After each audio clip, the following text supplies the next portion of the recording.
9월 19일 행사에서 문재인 정부 임종석 전 비서실장은 통일을 하지 말자, 남북이 서로 체제를 인정하고 공존해야 한다는 반헌법적 종북 발언을 했다.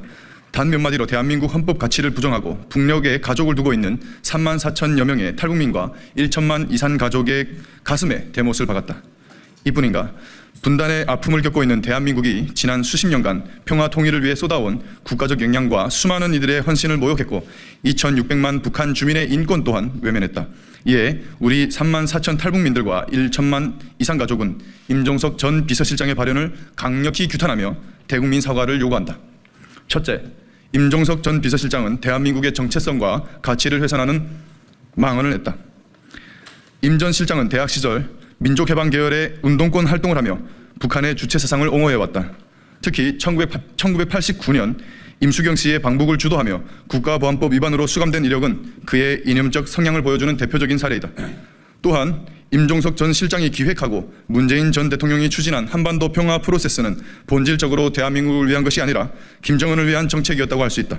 김정은이 원하는 사실상의 핵 보유 인정과 핵 군축, 그리고 종전선언에 힘을 실어주었고 대한민국의 안보를 위태롭게 하는 9.19 군사합의, 대북 확성기 방송 중단, 대북 전단 금지, 탈북민 강제 북송 모두 김정은의 편의를 봐준 반국가적 행위였다. 이러한 전력을 가진 임종석 전 비서실장이 왜 이 시점에 두 국가론을 주장하면서 반통일을 외치는가? 북한은 지난해 12월 30일 노동당 전원회의에서 적대적 두 국가 관계를 선언하고 남한을 통일의 대상이 아니라 동족이 아니라고 명시했다. 그리고 다음 달 7일에 열릴 최고인민회의에서 헌법상 통일 조항을 삭제할 것으로 예상됩니다. 이 시점에서 임종석 전 비서실장의 두 국가론과 반통일 주장은 북한의 적대적 두 국가론의 합법화에 명분을 제공해 주기 위한 것으로 보인다. 결국 김정은의 남북관계 노선에 화답하는 것이다. 임종석 전 실장은 독재 세습 정권 김씨 일가의 3대를 거쳐 충성하는 충직한 가신인가? 둘째, 임종석 전 실장의 두 국가론 망언은 윤석열 대통령의 8.15 독트린을 겨냥한 것이다.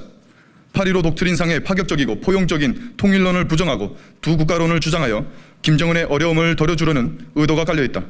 윤석열 정부는 8.15 독트린과 북한 이탈 주민의 날 기념일을 제정하고 이런 것들을 통해서 역대 정부 통틀어 가장 파격적이고 세심한 통일 전략과 탈북민을 비롯한 북한 주민의 포용 정책을 발표하였다.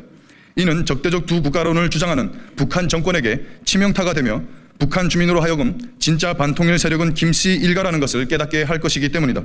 이는 북한 정권이 이례적으로 8.15 독트린과 북한 이탈 주민의 날 대통령 기념사에 논평을 안 하고 애써 무시한 것으로서 증명된다.